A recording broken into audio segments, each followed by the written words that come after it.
having 5 years in Hawaii where we got a chance to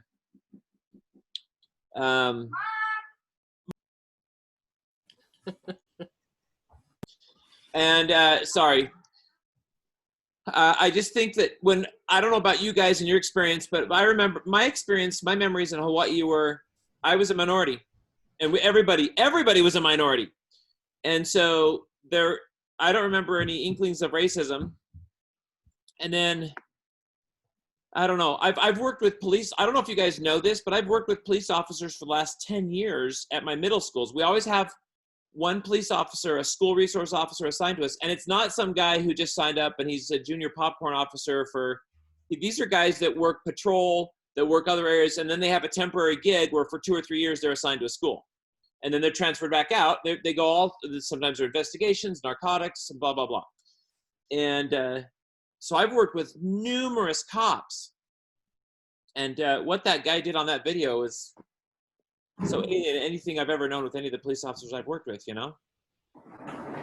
So those are my 2 cents. I think Peter, May 1992. You and Mom and Dad went to Hawaii, and Wendy. You know what? I don't know. Tim and Joe, maybe even Matt. Or you don't know what I'm talking about? I have no idea what you're talking about. Does the name Rodney King ring a bell? Oh yeah. Peter? Mm-hmm. I remember that. In fact, I was telling Jacob and Lindsay yesterday that we could see smoke from our home on the hill of places that were burning. And the day that we went to the airport, we kind of went through a lot of smoky areas and really quite a lot of civil unrest. It's really interesting. We were safe in Mission Viejo, but I felt sorry for those people in that part of the world. And we've also taken a tour of Watts because they used to have the Watts riots in 1965. And it's just a bummer. I got to be careful what I say because I don't know. You're right, Tim. You see that the majority of the policemen are probably pretty good people, but I've met some policemen that the only difference between them and a person in jail is a couple of minutes. Yeah. You know, but I don't want to put them all in the same package either. So you know what I mean? I guess it's kind of like as an educator, I will be first to admit that we have some absolute duds in the teaching profession. Teachers who should not be teaching kids, who should not be doing anything with children and are really not very educated themselves. But I'm going to also qualify that by saying that is a super, super, super, super small percentage. That the majority of teachers are absolutely working their tails off, you know, golden intentions, team players, positive with the kids, bend over backwards in the face of huge amounts of criticism from parents and students. And I've with some of my police officer friends, they're to the point where the ones that are the absolute turds, like the ones you were just talking about, and that they're sick of those kinds of cops too, giving them a bad name. And but let's go worst case scenario. If there really is a big pervasive nationwide problem with the ethics and morality of police officers, whose fault is that? And what do we do to fix it? We cannot get rid of police officers. If we get rid of police officers, we have anarchy. Hi. There's Grace. Hi, darling. Hello. I Anyway. love your post. Oh, thank you. I guess I got to look at her post. Um, So, because if we get rid of cops, we're done. We're going to be, it's going to be looting all day. So Here's what's the something I don't understand. Why do people loot and riot and throw things at policemen? What does that do to help solve the problem? What does it do I'm sorry, I didn't mean to interrupt. to go into Target and to completely clean it out in Minneapolis? What does it help to go into 7-Eleven down by the police station or by the library in Salt Lake?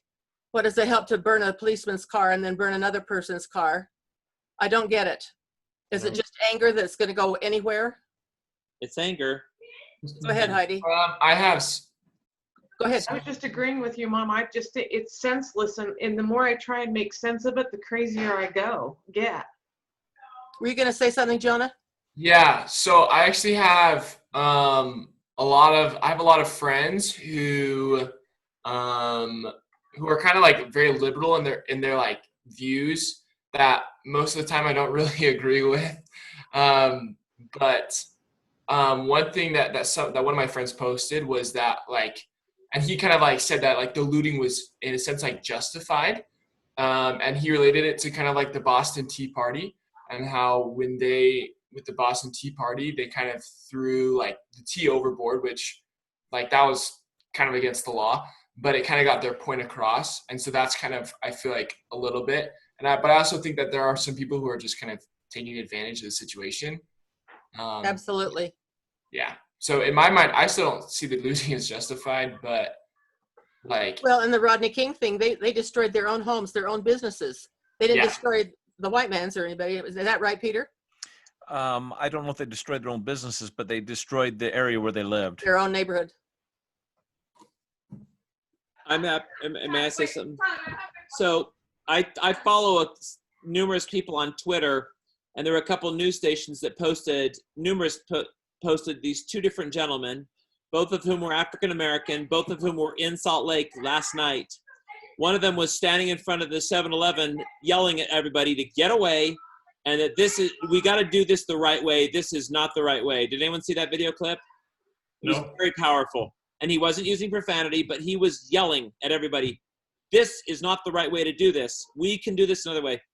The second video clip was by an African-American man in Salt Lake City who is also Muslim, who touted how great his encounters with the Salt Lake City Police Department have been, and he said that this was his words. What happened tonight had nothing to do with George Floyd. This was senseless looting, and this had nothing to do with Black Lives Matter. This was senseless looting. One guy's opinion. Amen.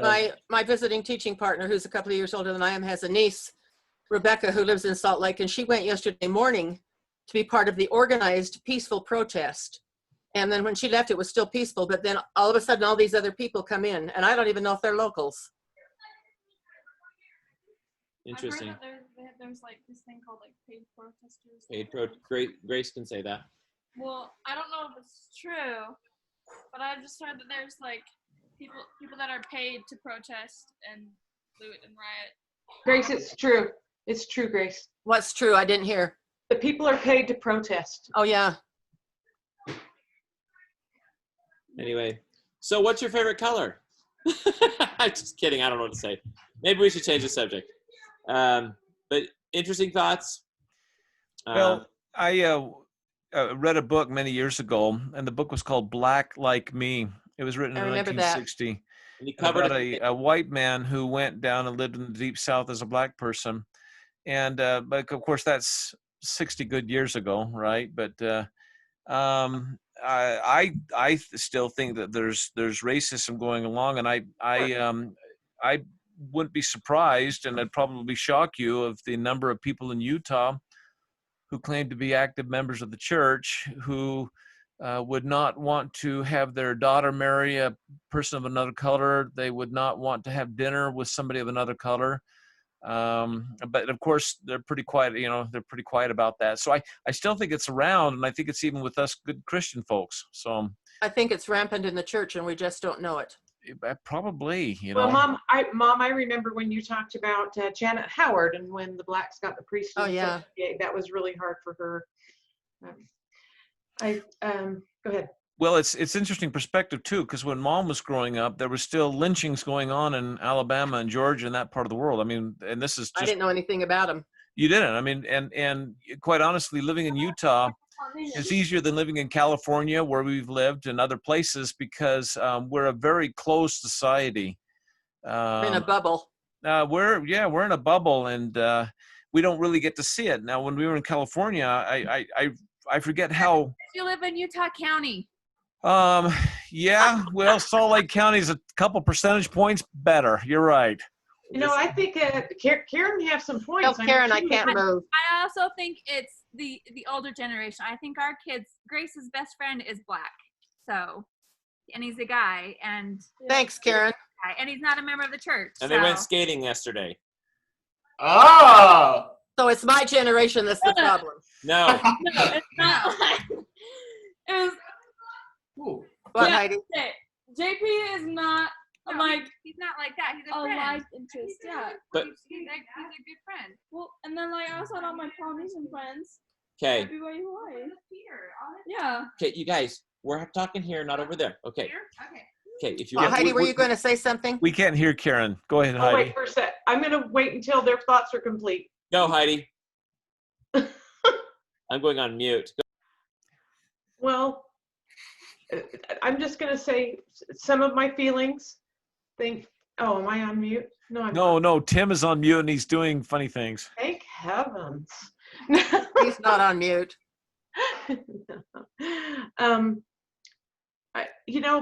My experience in Hawaii, I did feel like a minority, and maybe, and I don't want to pull the female card, but back in 1972, when you're walking, or 3 or 4, when you're walking on Kahuku High School campus, and you fear going from one building to another because of whistle calls and dumb howley and shark bait and other unkind names.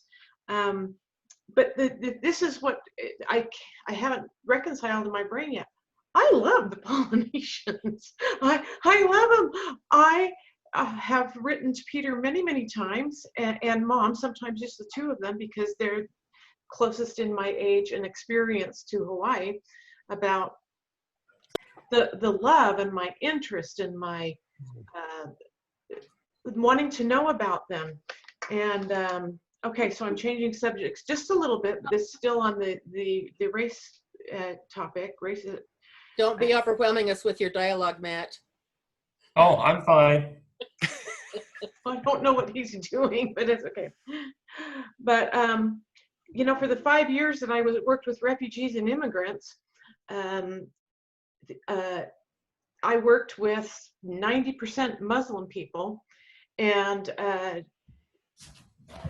I found that when I was open with them and said, you probably don't understand my church and my feelings and where it's coming from, but tell me, but I don't want to even tell you about it. I want to know, what do Muslims like to do on a Sunday night? Or what does Ramadan mean to you? Or when you fast for these days and nights, what type of spiritual experiences are you having? And of course, I just touched into religion, but I've had so many positive experiences, and my own son-in-law, who is Tongan, told me that I have a brown heart, and that's probably one of the biggest compliments that I could have from him. But Exactly what Daddy was told when he left Hawaii, that he has a Polynesian heart, yeah, which means the Spirit of Christ. yeah, and that's wonderful and beautiful. But I don't think that on the thing that you sent, Peter, one of the things that were like, the word pandering came to me, or I don't know. Patronizing. Apologizing. Patronizing. Patronizing. Thank you, Mom. I don't want people patronizing me and say, Heidi, how can we help you as a Mormon in the Church of Jesus Christ of Latter-day Saints? Because we don't like Mormons. Maybe I'm not even explaining it properly, but it felt something like that does. I guess the white ally thing that you brought up was I don't want to, the same things that they want are the same things that we want. We want to be treated with respect and care about me as a person. And I don't know, I already said too much. And I can't articulate it well. Is You're that doing a coming great job. across loud and clear? I can't articulate it well. And now I'm throwing it to Tim. Unless someone else has something else to say. One of the unique experiences I've had for having worked at West Jordan Middle School for 18 years, 12 as a teacher, 6 as an assistant principal, is, especially as an assistant principal, the frequent times I would be accused of being racist because of a student who had misbehaved, who happened to have dark skin. And I would be called on it all the time. And the parents would join their child's allegations that they had done something racist because their child had told a teacher to F off, or had sloughed, or had stolen or broken something.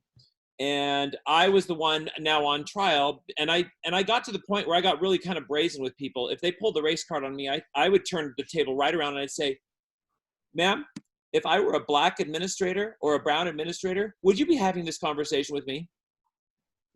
Good for you. And a lot of them would be like, oh, I'd say, I don't see your skin color. I see your child's behavior. I'd appreciate if you'd see my behavior instead of my skin color as well. And I really hope, I'm getting more and more brazen with it, because I even got it this last year at, of all places, Mountain Creek Middle School in downtown innocent white Daybreak.